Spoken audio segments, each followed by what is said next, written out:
Welcome to the Well Off Podcast, where the goal is to motivate, inspire, and share success principles. I'm your host, George Masri.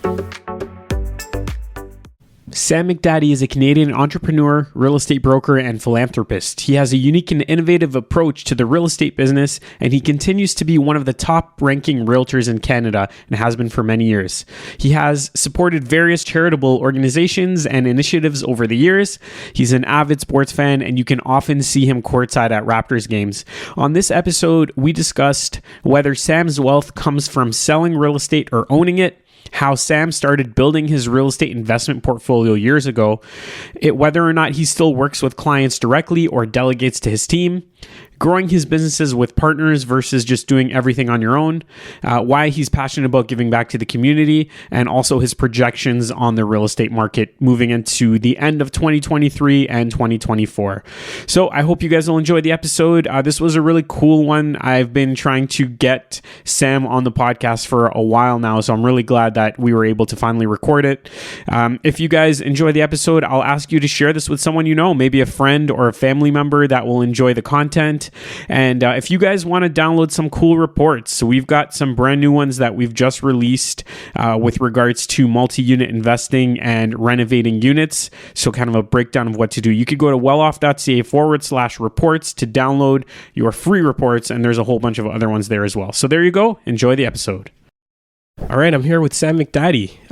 We were supposed to record this a while ago, but things happened and COVID, and we didn't meet for a long time. So finally, we're here, and I appreciate your time. This morning, I was just trying out ChatGPT, which I don't know if you've ever used. No. Okay. So just for fun, I asked it to create a biography of you. Like a really quick one. And this is what it said. I think everything here is wrong. Okay. But just here's a quick summary.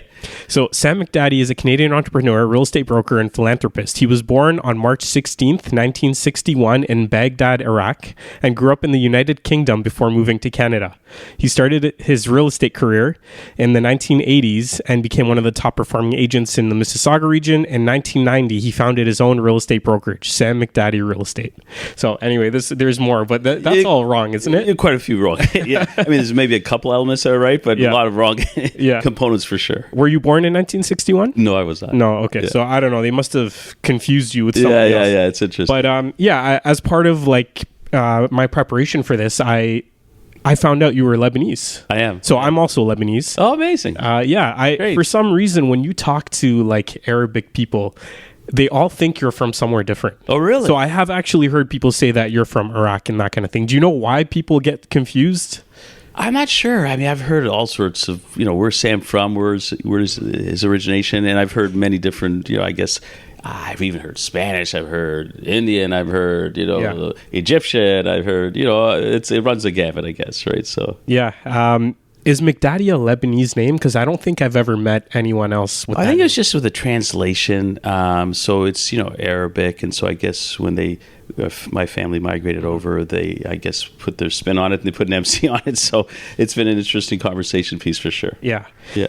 Tell me a bit about your childhood. That's how I normally like to start off. So did you grow up in Lebanon for a bit, or that wasn't the case? Yeah, I was born there and I moved to, actually our family moved when I was probably 3-4 years of age, first to Belgium. We spent about a year there, just under a year. Then my dad made his way over to Canada.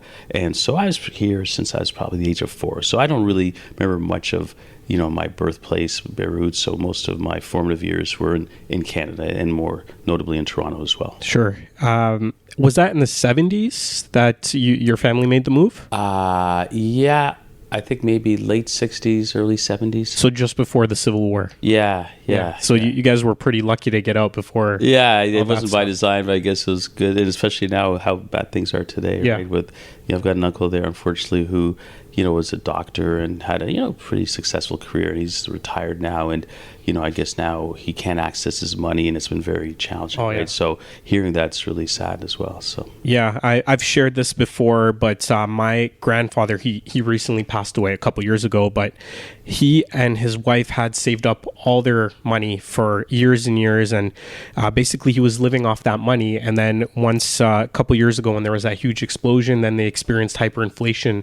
Basically basically all of his funds turned to nothing. Like he had nothing left, and that's so sad to hear. Very sad. Yeah, very sad. yeah. I mean, you work all your years to have a nice, peaceful, comfortable retirement, and that doesn't come to fruition. It is sad. Absolutely. But anyway, we won't focus on the sad things. Do you ever go back? I think I've heard you say that you've been back to Lebanon a few times. Couple times, yeah. And I think, my big inspiration for many years, it was just kind of, it was turbulent. I didn't know if I wanted to go back and all above. But one of my cousins came to visit me, and I had such a good connection, and she invited me. And I said I should get to know most of my family that's there. Most of them have moved, but there's still some that are there, and I really enjoyed it. And it was unfortunately a period where Hariri just got assassinated. So I mean, they're kind of a little bit of a. There wasn't a great spirit for the country, but I love the country, and I'm proud of my roots, but happy to be in Canada. Yeah, for sure. Yeah. When was the last time you were back? Oh, it's been a good 10 years or so, okay. Maybe longer. What do you feel when you go back there, knowing that, you live in a place here where you have, well, first of all, you live in a beautiful home, you've got nice cars. What kind of feelings do you get when you go there? I feel blessed that my family moved us to Canada at a young age, so I was able to experience, the lifestyle I have today, and the hard work which allows us to have the lifestyle. But I feel sad for people who aren't given that opportunity back home, and so, and I wish they could be. But but I also see that they accept and they're happy. So as long as people are happy, that's what counts. Right now, of course, during periods of adversity, like right now, where my uncle can't access his money, and all his years of working have kind of gone up in smoke. That's very sad, disappointing. But I think everything in life is a mindset, right? So whatever you have or are given, you just have to make the best of it. Yeah, I agree. I guess I was more referring to, doesn't it just make you appreciate what you have here? The fact that your family gave up so much to come here, like so many other families have, and then to have all these incredible things just thanks to their sacrifice. It's pretty amazing. Yeah, and I see that all the time. We deal with so many clients today that basically, the parents come here and they know they're making sacrifices. They won't make the same incomes, but they're doing it because they want to give their kids a future. And I have huge respect for that. And my dad, just to put things in perspective, had a very successful business. And, I was doing my MBA. At that time, actually at age 15, my dad had lost everything. And so it's kind of a motivation for me to really work hard and take care of the family. And I remember when I was doing my MBA in Carolina, and I thought, I don't think we're going to be able to financially make this work because, we just don't have the money, and it's not. It was much cheaper back then than today, but it was still expensive. And so my dad in my second year was delivering pizzas to make sure I can get an education. So I never forgot that, and the sacrifices parents make, and my grandmother, send money to make sure I can continue my education. And so those things you always have to be appreciative and grateful for, because it created the platform and opportunity for me to be where I am today. And for me, making sure my parents were taken care of was paramount, number one goal. Right? Yeah. So the toys are just toys. It doesn't bring you extra utility of happiness. It's nice to have, and if you achieve a certain level of status and you want to have a little fun, buy a car or two, that's great. But that's not really what life's about. I think it's just like a little bonus and cherry on top. Oh, for sure. Let's maybe talk a little bit about that. So you went to the States to two different colleges, I think. And was this for a tennis scholarship? Yes, is that what it that's was? correct. Yeah. So yes. you were like really serious about tennis. Were you at that point kind of hoping to have a career as a professional tennis player? No, I never thought I was just going to go pro. I love tennis. I picked it up probably a little bit late. I was around 14 or 15. Most people who have pro careers are maybe starting at 5 or 6. Yeah. And so my brother actually played professionally, and so he's still with Tennis Canada. He's vice president with Tennis Canada. So I just thought if I could use it as a vehicle for my education, that'd be great. And it was really, really good experience for me going to the States, because I think in high school I was just like the average, whatever you want to call it, but I lacked a bit of confidence. I just, wasn't, you're just trying to find your way in high school, right? And so I think university was the perfect fit for me because, as a person from out of state, out of country, on a tennis ride, so, I was getting a lot of attention, and that gave me a lot of confidence and belief in myself that probably propelled me for where I am today. Yeah. And I know you've shared your story a million times about how you got started in real estate, so I don't really want to dive into that. But maybe because this podcast is really focused on helping people kind of develop the right mindset to become wealthy. So where did this success of yours come from? Obviously, hard work and building up this real estate brand that you've created. Would you say that most of your wealth comes around the real estate brand, the brokerage, or is it from owning real estate? and other assets? Yeah, I think it's a bit of both, right? So I think initially, especially for a person who is, not making millions of dollars a year, they're making a good salary, but not, going to retire off their income. So the select few like athletes, et cetera, are making crazy money. That's a different dialogue, right? But I think for me, what I realized early in the game, and my aha moment was this. I remember I had finished my MBA and I was going back to meet a college friend. We're going to go to a football game in Carolina, and he was a fee-based financial planner. And a lot of his clients were very well-to-do people. One of them was Arthur Blank, owned Home Depot, Atlanta Falcons. And he said to me when we were driving to the game, he goes, Sam, how are you doing today? And this is 25 years ago, a long time ago. And I said, I'm doing good, Davey. He goes, well, let me ask you one question. If you couldn't work for 6 months, how would you be? And I paused for a minute and I said, not that good. He goes, you got to start thinking about building residual income, because that's really the key. All our clients, what we do is figure out how much they need to live on a monthly basis, reverse engineer, get to that on a residual basis, then effectively they can retire. And once they do that, then everything they do is just for fun. Like, there's no pressure, nothing's like a lot of realtors, unfortunately, they're selling a house out of necessity. And the clients feel that because they know they've got to sell that house, otherwise they can't make that payment, And even during the days where it was difficult for me, I never had that mindset. It was always take care of the client, and that's what I wanted to do. But today it's even easier because of the financial position we're in today. And I think people really appreciate good, sound, solid counsel, and I think that's really important. But getting back to the question, so for me, of course, income in real estate is good, and so that gives us a good base, but I've always reinvested back based on that discussion I had with my friends. So when I came back from that trip, I started giving mortgage money out right away. I said, let's give mortgages out. So I started, getting a reasonable... Private mortgages? Private mortgages, yeah. So I give my own mortgage money. And back then it wasn't as much. I still do that today at a larger scale. I started buying real estate, and I set a goal of where do I want to be on a monthly residual basis.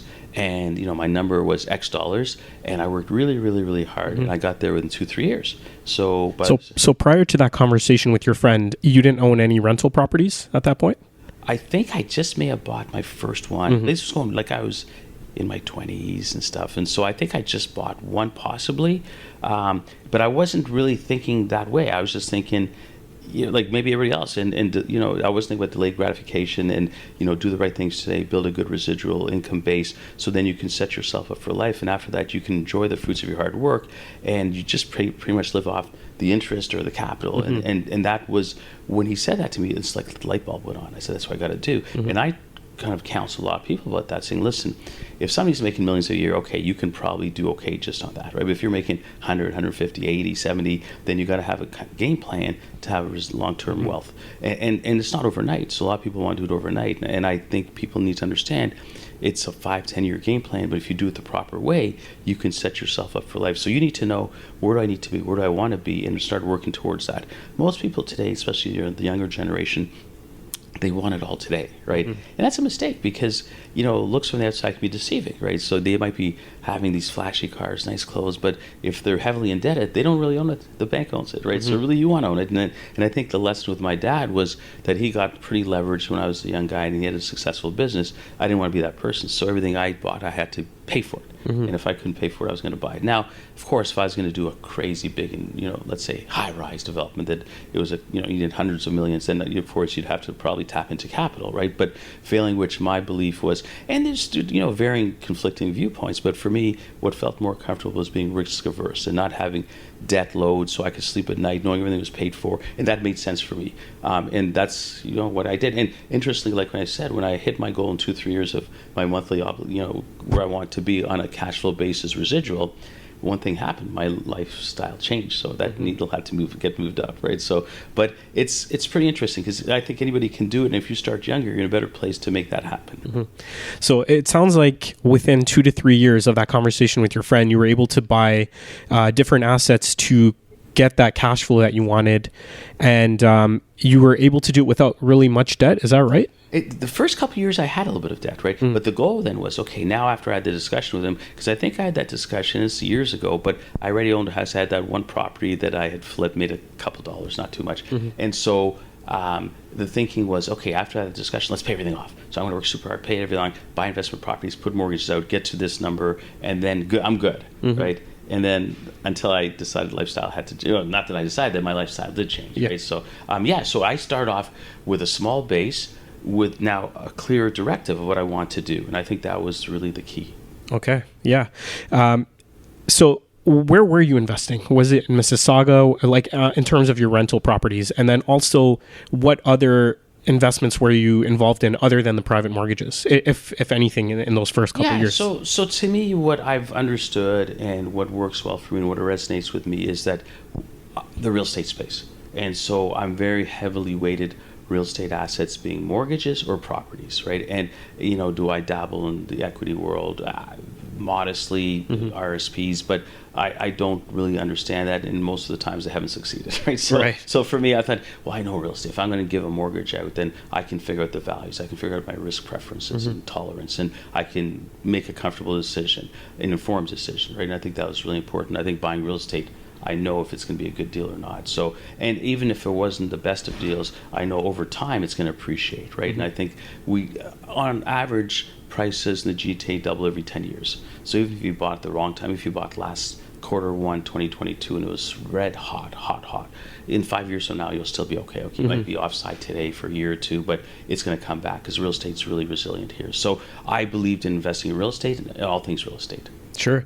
And just kind of that second part of the question, were you investing in Mississauga, or were you looking at, or even today, like, do you still invest in Mississauga, or do you look at other markets now? Because I would look at any market. So, I mean, people say, where's the next hotspot? I said, it's where there's a motivated seller, right? So you obviously want to buy an area that has liquidity, so it should be 10 hours away where it's, it's a good deal, but you can't sell. It takes 3 years to sell it, right? So, I mean, listen, I think the GTA's gotten really strong.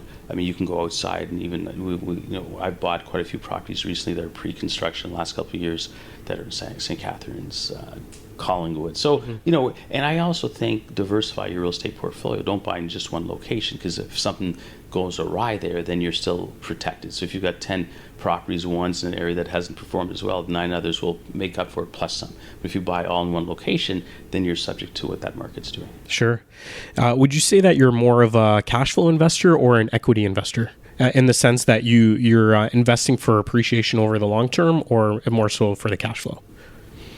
I think both, right? So if I want to make sure that the property has good potential to appreciate, and I think that's really probably first and foremost. And then, cash flow is important, but I think to me the first one's probably more important because we have pretty good cash flow position today. So. Right. I think a lot of people, they teach the fundamentals of investing would be specifically for someone who may be starting out with that lower income that you mentioned, would be to always go for cash flow, because if there's a downturn in the market, then your property values go down. At least you have the cash flow to carry that property through the downturn. Is that kind of maybe how you started, and then your strategy changed as you became wealthier and had more money to put down towards a property or pay it out cash and that kind of thing? Well, I always thought, what's the worst case scenario? Like, what's the worst that can happen here, right? And I have to be accepting I can live with that outcome. So if I couldn't, then it didn't make sense for me to invest. So, and what's the worst case? It's sitting vacant, right? So you're getting no rent, right? And can you still cover it? And that's where I think a lot of people make mistakes, because they get overzealous and they try and invest and buy too many properties at once. And then all of a sudden now they're in a tough position because now the rental market's softened, for example, and they got 5 vacant properties and they're getting choked. And listen, I've got a classic, perfect example where I've got a person I'm trying to help along right now, and he bought not 1, not 5, not 10, but 100 pre-construction, and his negative cash flow was like really like negative, right? And my whole thing was, but you always have to ask yourself, and I think this is the fundamental question: what's the worst case scenario, and can I live with that outcome? If the answer is yes, and I think that's a question you can ask in life in general: what's the worst that can happen here? I can live with that. Okay, let's make it better, right? So if the answer is I can't live with that worst case scenario, then don't do it, right? Because listen, there's nothing worse than being in financial doldrums, right? Because if you've got obligations you can't meet, then you're going to be stressed perpetually. You're walking around perpetually stressed, and that's bad for your health. It's bad for your well-being. It's bad for your relationships. It's bad for pretty much everything, right? So to me, I understood that if I could take care of at least the financial layer, then one less thing to worry about from a stress perspective. Oh, for sure. Just out of curiosity, today with the way you're set up, what % of your wealth would you say is tied into your real estate sales business versus the assets that you own? Well, listen, for sure, from an income perspective, I would still say real estate because we're still active and we're doing pretty As well. in real estate sales? Sales, is still generating a pretty good return, right? So that'd be bigger than the other side. But the other side puts me in a place where I'm very comfortable and that, work becomes fun. And the byproduct of that is we end up succeeding more. Are you still selling yourself? Do you still deal with clients directly? Every day. You do, yeah. I love it. Is there a certain type of client that you work with now, or is it just the everyday homeowner? Well, I mean, we've got a pretty good sized team now. So if it's a past client or referral and they want to work with me only, or if they call in only want to work with Sam, it really doesn't matter the size of the house. It could be, $500,000 property to $10-15 million property. And our slogan was no house is too big or too small because at some point people equated us with only luxury high-end homes and they didn't call us for the mid-price range, the lower price range, which we would probably be the best candidates for that. So we want to really spread the message that no house is big or too small. But for us, and for me more specifically, if leads come in, of course, we want to keep our team busy and happy. But if they're specific about wanting to deal with me, it really doesn't matter the price range. Right. Yeah, and how do you find the time to do all this? Like, you're a busy guy, I'm sure. You've got a lot going on. You're going to the Raptors games. You've got, you're involved with a lot of different sports people and whatnot. How are you finding the time to do all this? Yeah, it's time management. And for me, I don't like to waste time. So I want to make the best use of my 24 hours. And I have so many things I want to do and achieve that I just make it a priority. I don't really watch TV. I mean, the only thing I watch is sports, and I'll watch documentaries or things I want to learn about, especially health related, because I love health. So if I've got half an hour at night, I'll probably YouTube, some of my favorite guys that I want to see what's going on, the latest and the greatest biohacking and stuff like that. Yeah. So I just think you have to be efficient with your time. And I think that's important. So let's dive into that a little bit. What does a day in your life look like? Is every day the same, more or less, or how do you plan your days? Yeah, every day is different. So, and I think that's one of the things I really enjoy. And so just to backtrack, after I finished my studies, I thought I was going to be in the corporate world and have that MBA path. And, when I did that for a couple of years, I was really disenchanted. So I didn't like the structure. I didn't like the office environment. For me, it didn't work, right? It didn't resonate. So real estate was the perfect fit because I could set my own hours. There's no glass ceiling and every day is different. And so today I'm meeting with you. We're doing a podcast. Thursday I'm meeting with somebody who's going to do something we do together. And I have team training and, I have sometimes shows, sometimes I'm, doing listing appointments and this and that. So it runs the gamut. I think that's really works well for my personality. And so every day is completely different, but it's fun, right? And I think I always tell our team members, if you're not enjoying this journey and this business, and you're not passionate, then you shouldn't do it. Right? Yeah. Do you have an assistant that's kind of planning everything out for you, or are you more in charge directly of your schedule? I don't get involved in it. So I've got 5 assistants or administrators that do everything for me. So what kept me fresh was that I only focus on things I should be focusing on. I don't do administrative duties. They team me up for everything, right? So I think that's really important. So I focus on when I have to meet with clients, negotiating offers, where my strengths and skill sets come in, and there's value to that. So what if you're going to a Raptors game? Is that something that you're you're meeting with a friend at a basketball game? Is that something you're coordinating yourself, or you have an assistant do all that? Oh, I mean, for the game, it could be either or. So sometimes, my girls will set it up, and oftentimes I'll reach out if it's a game, for an invite and dinner and all the above before the game. So. Okay, cool. I want to dive into this a little bit here. So this is your book, Making Sense of Real Estate. And when I first got started in real estate, which was in 2013, I was looking to buy a copy of this book. And so I reached out to you and you told me, I think this was on LinkedIn actually, you told me that there was a new version of the book coming out and that the old one wasn't being sold anymore. But if I give you my address, you would send me a copy of the book. So I didn't think anything of it. I shared the address, and sure enough, a few months later, I got this copy here. Sorry, I just dropped a card or something. Oh, that's okay. So I got this copy here with a handwritten note from you. Do you remember that at all? I know you deal with a million people. I think, it's interesting because I think years back, we want to make sure we'd make it available to anybody who wanted a copy, right? So I don't remember that specific story, to be honest with you, right? But, but and interestingly, our newest version is just being completed because there's a lot of changes over the last few years with legislative changes, etc. So that's going to be out probably in the next 3-4 weeks. So. Cool. Well, I just wanted to say that was really cool to get that kind of experience and get a handwritten note. So where does that come from? Is that just something you do just naturally, or was that from a sales program or something like that you picked it up? The handwritten note, the kind act. Well, that's a great question. So I remember once I bought a car from somebody. His name's Paul Berry. This was my first car I bought, kind of getting into real estate, and I spent $5,000. And I thought it was a big purchase at the time. And he sent me a handwritten note. And it was like really, wow, this is really, I felt it, right? So I said, this is what, this is really how sales should be. You want to, keep your clients engaged, make them feel memorable and special. And a handwritten note separates you. And especially, so for me, if I'm sending somebody a birthday message, it's not just happy birthday. I mean, if that's all you're sending, honestly, it doesn't mean a whole lot. But if I now tie it into my experiences with them and make it real, then I think it's way more impactful. So to me, when I get a birthday message or a card or a greeting and it's really personal, then it connects with me. If it's just happy birthday, say, I'm like, oh, that's nice, but it's not the same, right? Sure. So I think to me, I learned that lesson from Paul, who's still a good friend today. So that's been like years ago. But we made, and I said to him, you taught me a lot about sales and he also kept in touch with me on a regular basis. And this was going back decades ago, and that wasn't the norm. So I realized, hey, any client I have, because the problem a lot of people make is that they work really hard to get a client, and it's not that easy. It's a tough business, and you get that client, then you forget about them, right? And those are your most important resources, right? So to me, we have touch points for all our past clients. We do appreciation nights, etc. And probably not enough. We could probably do more, but I think that was probably where it came to. It became apparent to me that was a really important way to keep in touch with clients and make them feel special. Oh, for sure. I know you've done card draws and stuff like that at previous events, so that's pretty cool.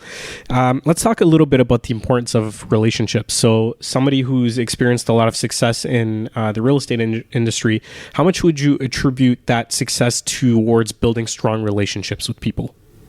Yeah, I think it's really, really important. And I think it's really important to treat everybody with kindness. And today we hear, and you can't listen to noise, right? So I mean, today we've been very fortunate. I've had a good, successful career, and there's sometimes people who would say things, derogatory, negative things about our brokerage and stuff, only without knowing us, right? And I always tell people, it doesn't matter what people, as long as you walk the straight and narrow, that's what matters, right? Do the right things. If you're worried about how people perceive you, all I can tell you is this: I was at Hazel McCallion's funeral, who's a dear friend of mine, and she passed away, unfortunately, before she had 102. And she was probably the biggest icon in the city. And at her funeral, it was a state funeral, and it was open to the public. And it was maybe 2/3 full, half full. So if her life wasn't, at the end, as meaningful or impactful, what's our life mean? It doesn't. So if we give too much weight on people who don't really care about us, it's not a way to live our lives, right? So I think, to me, knowing, we had GSP in here, George St. Pierre, who's an MMA guy. And I never, he was so engaging and so authentic. I loved it, right? Because he didn't talk like he wanted people to like him. He talked how he really felt, right? To me, there's a big distinction. And he said, I care about what my family thinks and my good friends. And after that, if they don't want to view me in the positive light, that's on them. It's not on me. I'm not going to worry about that. And I love that, because that's really what life is. Most people worry too much what people think about them. Right? So he came into your office, GSP? Yeah, he was. Yeah. So he came to my house for lunch and played a little table tennis and all that stuff. And then we had him come talk to a group, our team, and a few select folks. And but just as much admiration as I had for him, because he was a guy I always looked up to in the MMA world, because he was not only one of the best ever, but also very respectful human being.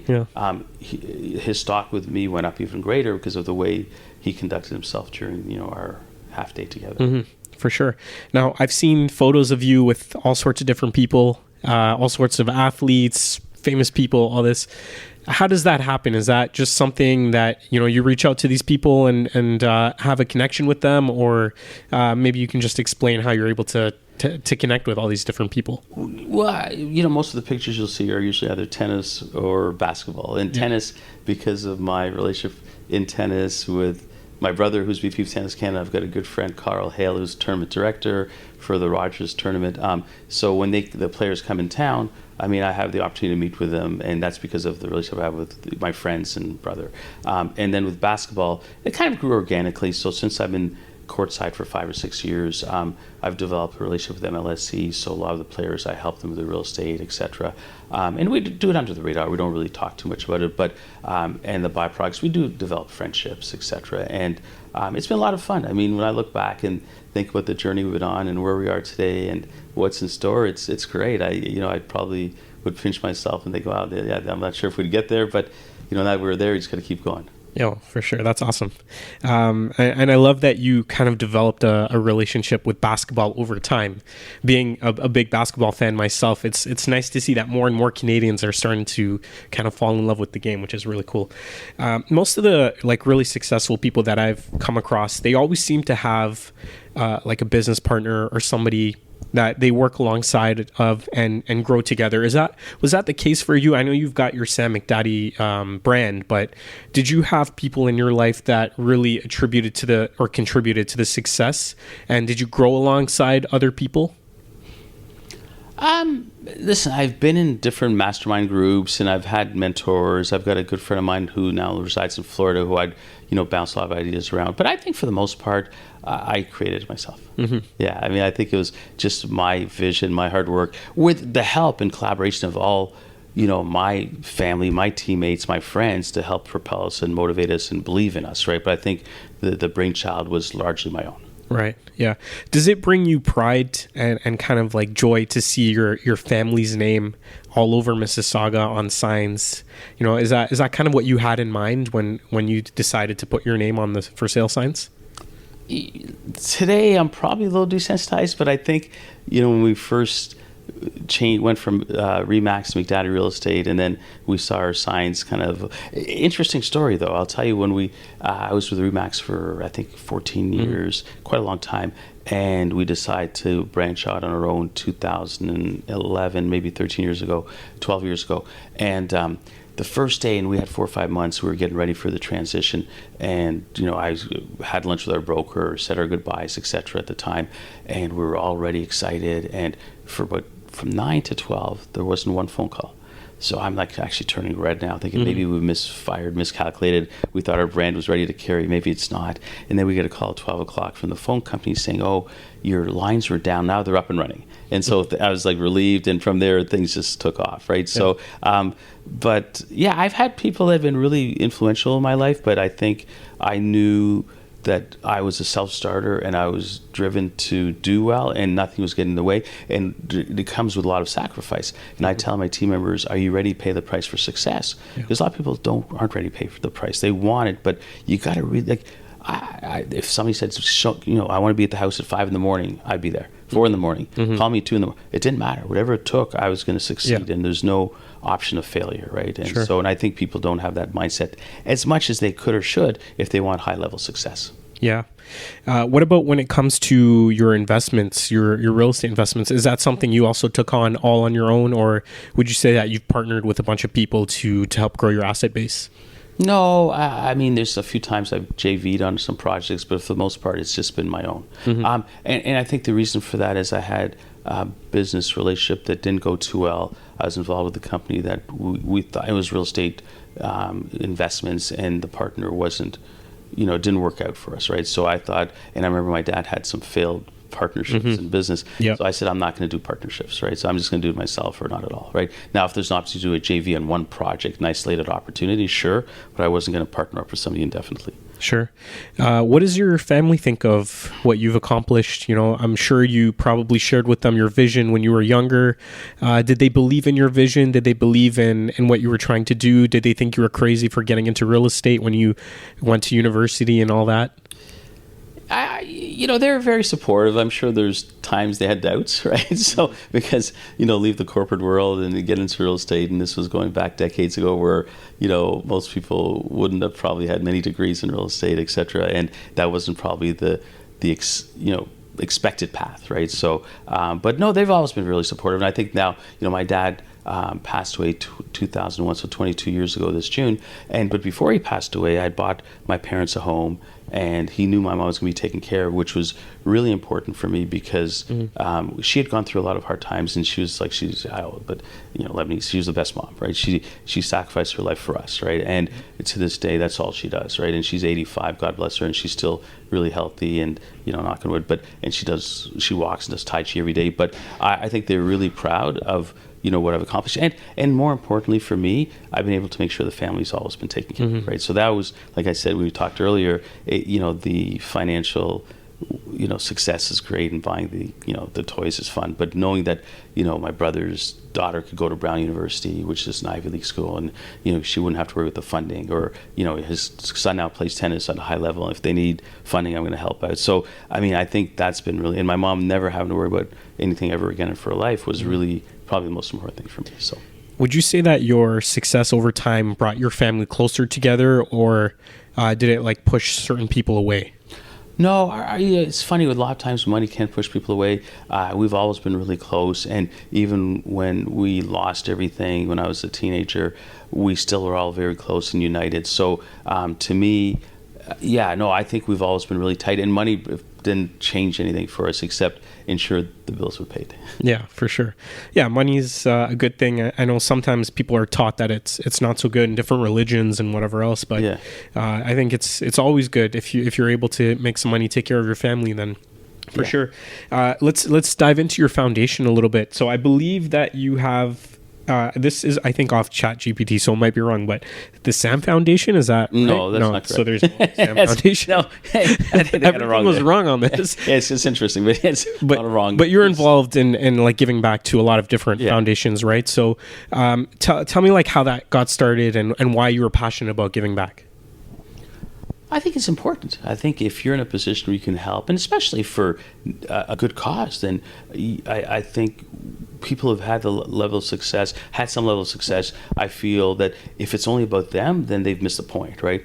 A bit about yourself for sure. Enjoy a bit of your hard work, fruits of your hard work, but I think you also have to be charitable, and I think that's really important. And the ironic thing is, I really believe the more you give back, the more you get to. Yeah. And I really feel that, right? Because, my mom blesses me every day, and because, whatever. And for me, taking care of my mom was it's a no-brainer. We'd all take care of our moms if we had the opportunity, if we could, right? Because you have one set of parents, and probably the only people who love you unconditionally, right? So that's not even a question mark. But I think being blessed by people who care about you is really important. But we got involved with the Trillium Health Partners, who pledged $1 million towards the hospital because they're building a new hospital in the Queensway vicinity. So, we do, most times when we probably get 2 or 3 people every day who send us requests for some assistance. And, we'll try and do a little bit for everybody. Now, if we don't like the cause or they're wanting a number that doesn't really resonate with us, then we won't do it. But we try to be very charitable because I think it's really important to show and lead by example.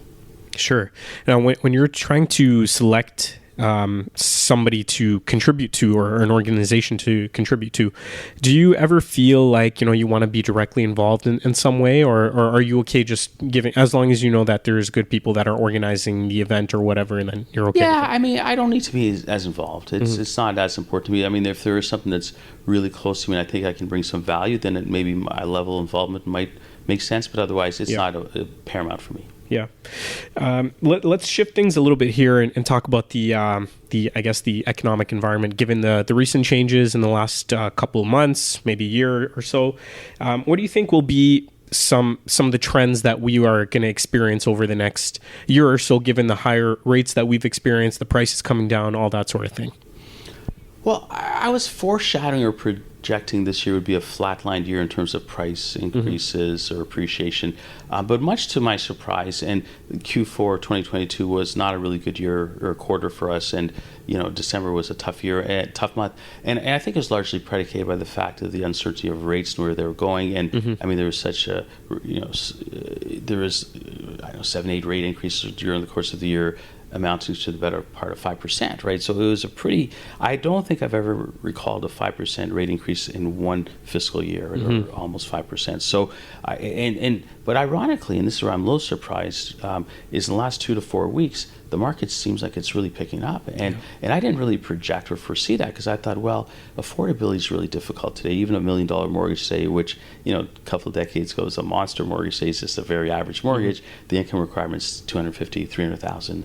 So I'm thinking just that in itself would make it difficult for people to get in the game, because incomes haven't risen proportionally to values of properties, right? So, but today I'm going to say that I think our prices will probably go up 5% this year. I've revised my forecast based on what I see in the trenches, and it's actually surprising, because and there's still now a lot of multiple offers, right? So we're seeing some properties getting 20, 30 offers again, right? Which is almost not quite the first quarter of last year, but interestingly, it's much stronger than we'd have expected, right? So. Sure. Yeah. And obviously you have a lot of agents on your team. for new agents that are coming in, what are your thoughts on how they're going to be able to produce, but also just kind of manage their way through this environment, given that it's a little bit tougher than usual? Well, new agents, it's probably not a bad training ground because you get to see the school of hard knocks a little bit, right? Because I think a lot of times agents have only seen good times. They struggle with adversity. So I think a young agent learning the business on a difficult market is really probably the best way to learn. And really, when I got in the business in 89, 90, and we had probably 4 good months before the market went back for about 6 years. So from 90 to 96, we're in probably the worst recession we've been since, I recall anyway, right? So it was a really, but the best training ground. So if you weathered that, then everything became easy. So I'd say the same today for agents in the game today. You got to get back to the basics. Before, we were just order takers. It was just really easy Q1 of last year. So that's not your benchmark of being a good realtor. A good realtor, how do you deal with markets that are difficult like today? And if you thrive in that, then you'll have a great career. For sure. And you've been able to accomplish a lot in your career. You've been involved in real estate for around 30 years now, roughly? Over 30 years. Do you ever see yourself just, dropping everything, relaxing somewhere, getting a house somewhere on the beach and just laying back? No. I think work's really ingrained in me, and I think that's part of my identity. So could I see myself slow down a little bit? Sure. Slow down, but stop? No, I would never stop because, I would say this. If there's a day I lost the passion or motivation for this business, then I would change my formula, right? But I think the way I've set it up today, which is, delegating the tasks that I shouldn't be doing and freeing myself up and staying energized for opportunities I enjoy doing, is going to probably keep me in this game, hopefully for life. Yeah. Well, what would you say is the main thing that has separated you from other people that maybe got started in the business at the same time as you, doing the exact same thing, selling real estate, and you've been able to get to this point, and maybe other people are, just kind of living an average life, let's say? It's hard to say.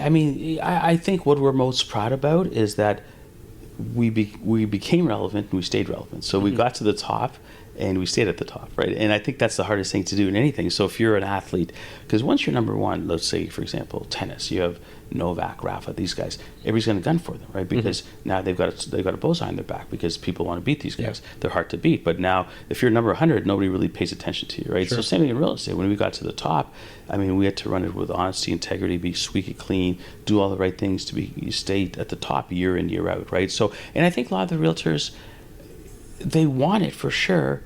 Are they ready to reinvest back in the business? Are they ready to do everything it takes to be successful? I don't think so. I would say this. I was probably the hardest working realtor I knew, right? So, and I remember once I had to speak to a group of 9,000 realtors in Austin, Texas.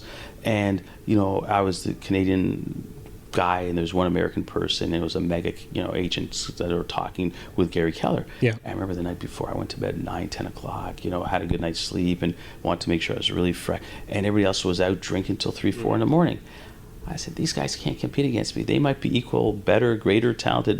Less, more, doesn't matter. But my work ethic is going to take me to the top. Yeah. And I always knew that, right? So when I saw that, I said, nobody's going to touch me because I know they don't have the work ethic to compete against me. Yeah, for sure. So it sounds like work ethic is what separates you. I think so, yeah. And laser focus. If we can just dive into your marketing a bit, because you've got obviously a big marketing budget. You've got signs all over Mississauga. I've also seen your signs, I think, in Oakville and like some of these other cities as well.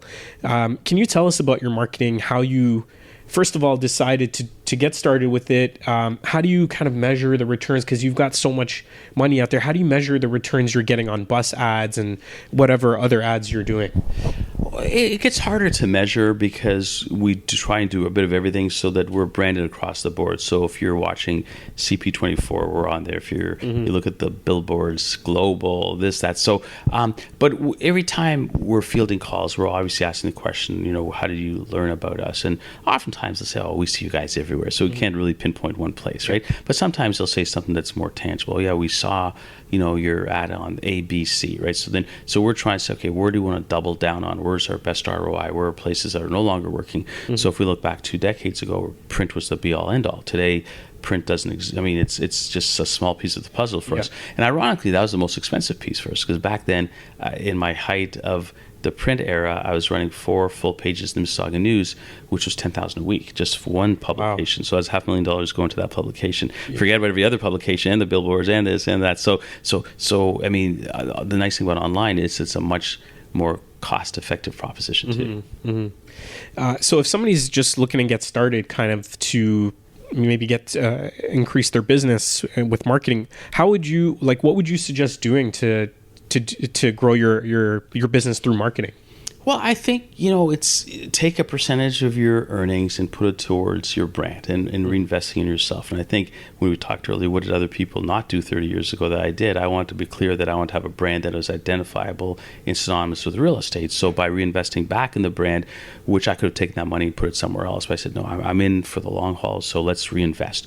And so to me, if somebody's starting today, they may not have the budget to do obviously what I'm going to do right now, but they can build towards that. They can be Sam in 20 years. And so if they do slow and steady wins the race, right? So, but you have to start somewhere. So you have a check for 10,000, put 1,000 or 2,000 towards marketing and branding, and each check that comes in, keep doing the same, and eventually you've got a bigger amount coming, a bigger base, and you can reinvest, and eventually you can do more and more. And I mean, when I first started, I couldn't have invested what I'm doing today, or I was doing 5-10 years ago, because we didn't have the financial capacity to do so. But once again, with the right vision and the right game plan and execution, you can get there. And I think every realtor needs to know that when I first started off, I was broke. I had no money. I mean, I had student loans and all the above, and you can rise above that. Sure. Do you follow a certain marketing system, or was it just kind of over the years through trial and error figuring out what works for you?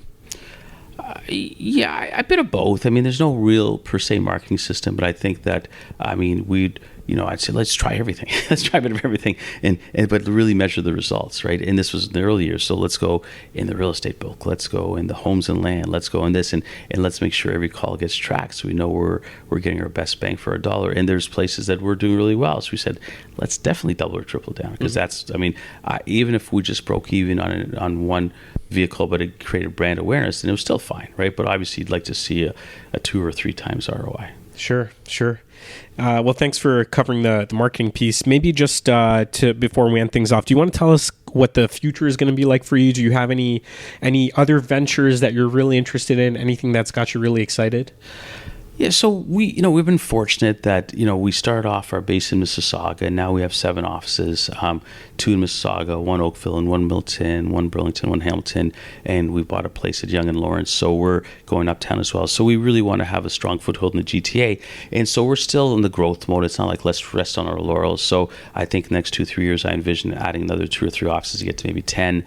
We're looking at maybe a South Florida office as well. So I've got a place in Boca Raton, which I absolutely love there. And when I'm there, I'm playing tennis. It's kind of my happy space in the spot. And so if we can add some real estate opportunities in the U.S., so allow our Canadian clients to maybe invest in the U.S. And I think the U.S. and Florida, especially South Florida, is a great place to be, especially during the winter months. That'd be great.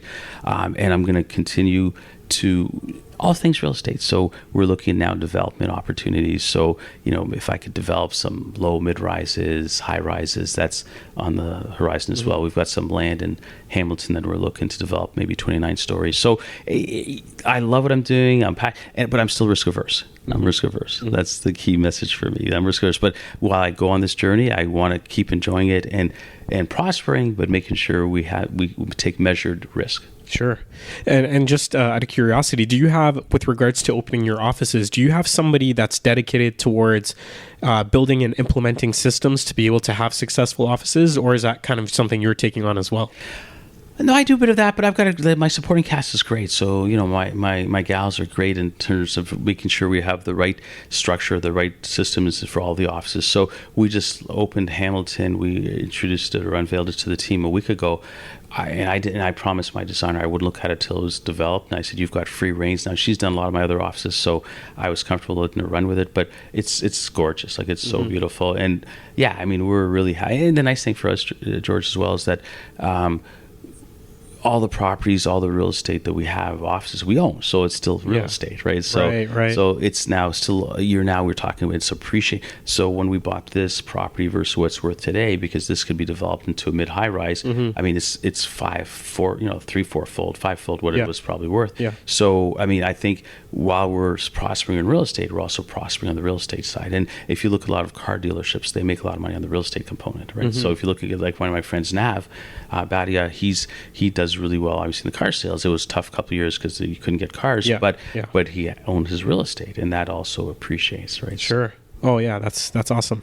It's like McDonald's, right? They it's the same sort of concept.